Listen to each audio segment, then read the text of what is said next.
Hey guys, it's the Loud Guys. Today we are going to react to Oversimplified, the American Revolution Part 2. And the thing is, the last time we saw Part 1 was like amazing. In Part 1 we got to know how America got freedom, and the thing is, even after getting freedom, they were still fighting with the Britishers, and they were like continuously battling with the Britishers, because Britishers had the like largest army at that point of time and the most powerful army. That is why it was very tough. Now we are going to see what happened afterwards and how America got full and final independence. So let's watch it. I'm also so excited to watch this, and last video was very knowledgeable, and it was not only knowledgeable but it was also interesting. And basically on that video that basically we got to know how basically did the struggles with the Britishers. And in this video we also gonna know about after the independence they did struggles with the Britishers. So I'm so excited to know about the things. So yeah, let's see the video. Yeah, I'm also very excited to watch. Also, if you guys are new to the channel, don't forget to subscribe to the channel, and also you can join our channel via the link in the description box below. So let's watch Part 2. Washington's butt was sufficiently kicked. Winter was here. His troops' morale was low. Some just up and left. Washington needed to do something, anything to restore faith in the revolution. The British had spread throughout New Jersey and settled in for a winter of drinking cider and partying hard. Nobody expected an attack in the winter, so Washington started making plans for an attack in the winter. The British had hired a large force of Hessian mercenaries from the German states of Hesse-Kassel and Hesse-Hanau to fight the rebels. It was these mercenaries that were stationed across the Delaware River from Washington and his army. And there were more Hessian reinforcements incoming, but they made an unscheduled stop because their commander got thirsty. No, not that kind of thirsty.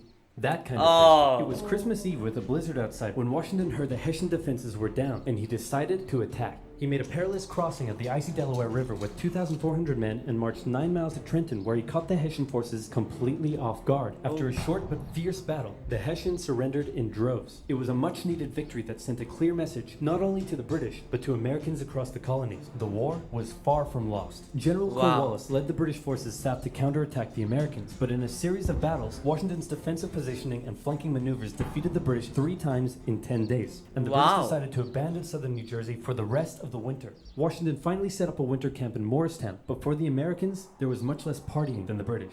Elsewhere, the British had taken Newport, Rhode Island, because it was a good naval base. In the south, they failed to take Charleston, South Carolina, which left British loyalists unsupported and vulnerable to more harassment and even mass expulsion. Congress sent Benjamin Franklin to France on a mission to convince them to join the war, and while the French generally loved any opportunity to hoodwink the Brits, they didn't want to join unless it was a sure win. So for now, Franklin spent his days chilling out and chasing tail. The British Parliament couldn't believe the war wasn't over yet, and the pressure was on to end it. So the British came up with a plan. General Burgoyne in Montreal and General William Howe in New York would advance through the Hudson Valley and meet in the middle, splitting the colonies in two, and thus screwing over the American communication lines. Burgoyne began his movement south, and after taking Fort Ticonderoga quite easily, he then came across heavy American resistance, so he sent Howe a dingle-dongle asking if he'd be showing up anytime soon. Meanwhile, Howe had completely abandoned the plan and gone for all-out personal glory by capturing the American capital, Philadelphia. He defeated Washington and his army at Brandywine Creek by using the old hit him with a decoy and flank him from behind tactic, and Philadelphia was now in British hands, forcing Congress to escape to York. But Burgoyne was left on his own to face the ever-increasing American force in Saratoga. American General Horatio Gates teamed up with our old friend Benedict Arnold to deal one final blow to Burgoyne's army. Arnold wanted to take the fight to the British, but Gates wanted to wait for the British to come to them. After I'm in charge. Gates, the senior officer, told Arnold to go to his room, but Arnold defied his orders, and at the Battle of Bemis Heights, he charged at the British and obliterated them. Great job, Horatio. By the way, what happened to that other guy who was in Saratoga? At the back. Benedict Arnold. Never heard of him. Ouch. Hey, George, didn't I do a great job? Taking Philadelphia and all? Didn't I? You're fired. Both Burgoyne and Howe returned to Great Britain, leaving British General Henry Clinton to take charge of the war. And the war was about to take a nasty turn, because with the victory at Saratoga, the French were finally ready to join the Americans. All right, Benny, we're in. Hey, isn't this kind of funny? You know, because you're a republic trying to overthrow an absolute monarchy, and I'm an absolute monarchy helping you? Like, could you imagine if your revolution inspired my people to revolt against me, and then they imprisoned me and all my family, and they chopped all of our heads off? Could you imagine? That's called foreshadowing. For now in America, winter was here once again, which meant yet more disease, more starvation, and even a little mutiny. After losing Philadelphia, Washington's job was again on the line. But suddenly, a Prussian guy with a very fancy name, hired by Benjamin Franklin, showed up out of nowhere and said, "Hey, I'm here to give your men a European military training. And train them he did. They learned how to shoot accurately, how to march in formation, where to poop and where not to, and strict punishments were handed out to any who didn't comply. Washington's army came out of the winter in 1778 a new and improved force, ready to take Philadelphia back from the British. In the end, though, they didn't have to. With the French entry into the war, the British ordered General Clinton to evacuate Philadelphia and consolidate all of the British forces in New York. So Washington sent Benedict Arnold to reoccupy and secure the city as he pursued the British through New Jersey on land, eventually finding a good opportunity to attack at Monmouth Courthouse. The battle took place on a sweltering hot summer's day, and as many soldiers died from heat stroke as they did from battle. In the end, Whoa. after some incompetence/borderline treason from Washington's second in command, it was a draw. And in this war, a draw is kind of a victory for the Americans. Next up, let's talk about this guy. This is John Paul Jones. John Paul Jones is handsome, Scottish, and absolutely insane. When the war first broke out, everyone was like, how did the colonies expect to stand up to the might of the British Navy with their meager fleet of converted merchantmen? Yep, try telling that to John Paul Jones. This guy sailed to the British Isles, somehow captured a British ship off the coast of Ireland, Wow. and brought it back to France. Then he returned, attacking more ships, raiding towns, and evading capture the entire time. These are basically pirate tactics. But hey, He attacked if it the works, Britishers, it man, works. directly. In one Yes. incident, he captured a British ship and returned to a Dutch port without an official ensign because his was lost during the battle. That's a big no-no and can have you arrested as a pirate. The Dutch helped him out by quickly creating a design based on Benjamin Franklin's description of what the American flag should look like, and they entered it into their records as an official US flag. What they came up with looks pretty cool. The whole campaign probably Wow. played heavily on British morale and brought into question their ability to win the war. And fun fact, he was so cool that one of the towns he raided in 1778 gave him an official honorary pardon in 1999. Keep ripping in heaven, John Paul Jones. You're an angel now.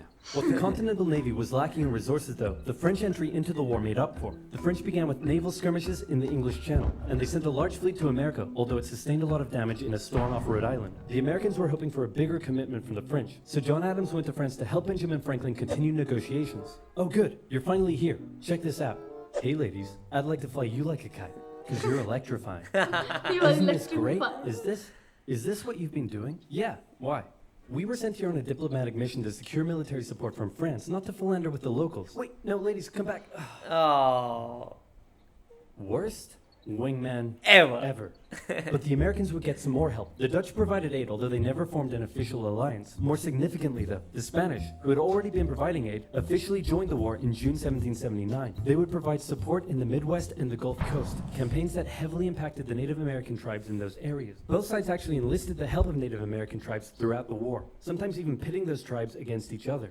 In the summer of 1779, after a series of raids against the Americans by the Iroquois, Washington organized an expedition that burned down more than 40 villages, forcing the tribes to relocate to Canada for British protection. And another group that shouldn't go unmentioned were African Americans, both free and enslaved. They joined both sides of the war, hoping to gain their freedom. But afterwards, many were simply returned to slavery, particularly those who had fought for the Americans. Despite owning slaves himself, Jefferson had written a condemnation of slavery in the Declaration of Independence, but out of fear of offending the southern colonies, this was removed from the final draft. For the same reason, the American army stopped enlisting African American men in 1775, a policy that Washington, a slave owner himself, supported, but they were forced to reverse the policy after the British promised freedom to any slaves who joined them. In general, you stood a better chance of gaining freedom if you fought for the British. However, even those that left with the British after the war suffered mistreatment and discrimination in their new lives outside of America. Our good friend Benedict Arnold is now in charge of Philadelphia, having a good time, partying down with, and even marrying a member of the Philadelphia elite. The same elite that had partied down with the British when they controlled the city. And suddenly, the people of Philadelphia, including the state governor, started accusing Arnold of having pro-British sentiments. To keep the people happy, Washington wrote a letter rebuking Arnold, calling his conduct imprudent and improper, and that was too many ouchies for Benedict Arnold to handle. He asked Washington to put him in charge of the fort at West Point. Then he contacted the British, offering to hand the plans of the fort over to them and join their side. Our good friend Benedict Arnold is our good friend no more. Oh my God, he Treasonous changed points were sides. discovered on a captured British officer, but Arnold managed to escape before he was arrested. As a British brigadier general, he would go on to lead raids against American cities, most notably his raid of Richmond, Virginia in 1781. His betrayal shook George Washington, who had once again set up camp at Morristown. His leadership somehow held the Continental Army together through the harshest winter of the war. We're entering 1780, and Parliament was hopping mad that the war still wasn't over. The British debt was soaring, and despite taking parts of Massachusetts in late 1779, the North was in a stalemate. So the British decided to make a major shift in strategy New year, to the new south, me. an economically rich area with a higher level of support for the British, or so the British thought. A year earlier, they had captured the underdefended city of Savannah, Georgia easily, and a joint American-French counter-siege failed. Now, they laid siege to Charleston, South Carolina. It fell within months, with thousands of American troops surrendering to the British, a costly defeat. The British quickly moved to take control, and they sent stereotypical Hollywood villain with a British accent Bannister the Butcher Tarleton into the backcountry, where he hunted down rebels and destroyed them with ruthless brutality. The British presence also inspired local loyalist militias in the backcountry to rise up against their persecutors. The British really seemed to be onto something with their new strategy, and the ball was very much in Washington's court. I'm gonna send my most loyal general, Nathaniel Greene, to the south to stop the British. Gonna have to overrule you there, George. We're sending hero of Saratoga and your biggest rival, Horatio Gates. Watch this, George. I'm gonna save the day again, everybody will love me, and I'm gonna get your job. Here I go. And he got into one battle with Cornwallis, got annihilated, and ran away. Alrighty, let's go with your guy. Nathaniel Greene knew the British outnumbered his own forces and wouldn't be defeated with conventional tactics, so he had to think outside the box. He split his army into two, said, "Hey big boy, look at me," and then they went running in two different directions. Cornwallis sent Tarleton after Morgan, and he caught up with him at Cowpens, where Morgan proceeded to kick Tarleton's butt. Wow. Then the two led Cornwallis on a wild chase through North Carolina, his bigger and better equipped army much heavier and slower than Greene's quick and mobile troops. Greene led Cornwallis further and further from his supply line, then crossed the Dan River into Virginia, picked up some reinforcements, and turned back to face the now exhausted British. At the Battle of Nice. Bedford Courthouse, the two sides engaged in vicious close combat. Cornwallis, fearing loss, fired his big guns into the chaotic fighting, cutting down many of his own men. Greene retreated, giving Cornwallis the victory, but Cornwallis lost a quarter of his men in the fighting, so it felt much more like a British defeat. At this point, both sides desperately needed something to happen soon to end the fighting. The British were running out of money, while the Americans were again facing mutinies as the men went without pay or even basic living needs. Fortunately, the French were now showing up in greater numbers and were ready to fight. After his encounter with Greene, Cornwallis decided the only way to win the South was to first prevent the Southern Continental Army from using Virginia as a supply base. So he abandoned the Carolinas, moving to Wilmington and on to Yorktown, a position the British believed would be easy to supply and support. On his march to Yorktown, he raided many farms, stealing horses and supplies from the locals, but also freeing thousands of slaves, many of whom joined him. The French saw Cornwallis's new position as an opportunity to land a decisive blow on the British. Washington wanted to attack Clinton in New York, but the French said it was a really dumb idea. And to be fair, it was. Instead, Washington sent out fake dispatches to make it look like they would attack Clinton, but secretly their combined force marched all the way down to Virginia. A large French fleet under the command of Comte de Grasse arrived and successfully cleared the British Navy out of the Chesapeake Bay. The combined land and naval forces then laid siege to Cornwallis's army in Yorktown.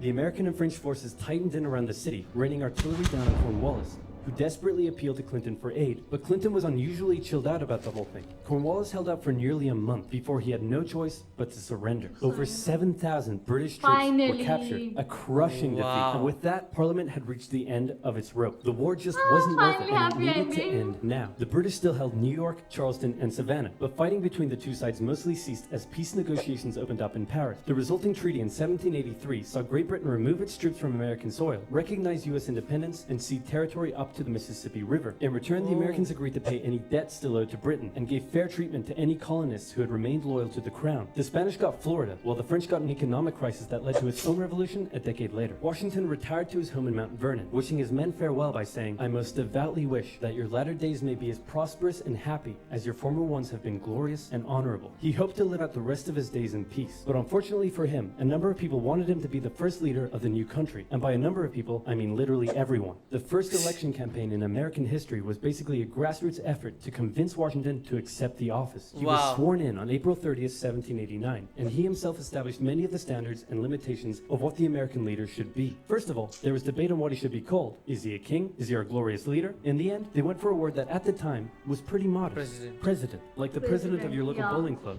or office bake sale committee. He set up a cabinet of expert advisors, knowing that no president could know everything, no matter how much of a stable genius they claimed to be. He proposed major legislation to Congress and gave an they annual State of the introduced the Union address to keep his democracy. own power in check. He stated that the U.S. should remain neutral in foreign conflicts, and in the end, he voluntarily gave up his power after just 2 terms. He could have made the presidency anything he wanted, but his careful and cautious actions helped set the precedent of an office that is Wow. powerful in its limitations, decisive through its diplomacy, and respected in its humility. And so the United States was born, and everything was perfect. It had no problems, not a single one. Certainly nothing that would, I don't know, cause such an extreme divide that it would lead to a civil war.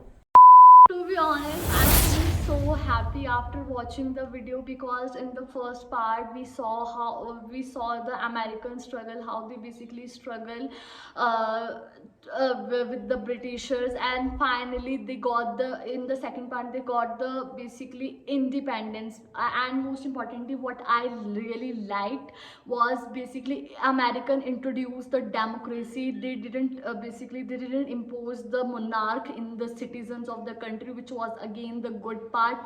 Basically this was the reason why why America is the basically most powerful country in the world. And I really liked how French basically in the beginning helped the Americans. And seriously, I didn't like the part that was where Britishers brought the fight with the Britishers in Britishers brought the fight with the Americans in the winters, because I also belong from a place which is I belong from a hilly place. And the thing which I know is you don't have any energy to fight, you don't have any energy to do any work in the winters. But the Britishers were so stubborn. They had energy and they were stubborn. They fought in the winters only, but finally they defeated from the Americans, which was again a happy part for me. So basically I really liked the video, and I am feeling happy for Americans. And it was a very knowledgeable video, and I'm so happy that I got to know the about American Revolution, which was one of the most important part of the history. So yeah, I literally liked the video. Yes, and also the thing is the way Washington led the country. The thing is that is the most crucial part, the transition part, because now they are Britishers are away from the world, away from USA, and now it's up to you guys how do you lead, because again Britishers can think of like capturing you again. But the thing is the way George Washington led the presidency of United States. And the thing is, like in United States there is a like rule, like you can only last for 2 terms, you can only like be a president for 8 years. So that was started by George Washington. He like gave away after being the president for 2 times, because he just wanted America to be dynamic, and he wanted America to be as dynamic as possible. So that is why ever changing like world needs an ever changing president, and a new president will also bring his new ideas, and that is the way America can keep going on and on and on. And that is the way it just went on and on. The thing is, like they also had their own problems, like he said, like Oversimplified guy said in the video, like they had like the civil war and all these things, afterwards the independence thing going on in America also. But the thing is, like every country has its own problems, and they solve their own problems in their own way. And in today's world, like America has solved much of their own problems. So that is the thing. So I really found this video very very informative and very very funny to watch. So how did you guys find this video? Do let us know in the comment section below. So do like, share, and Subscribe. bye.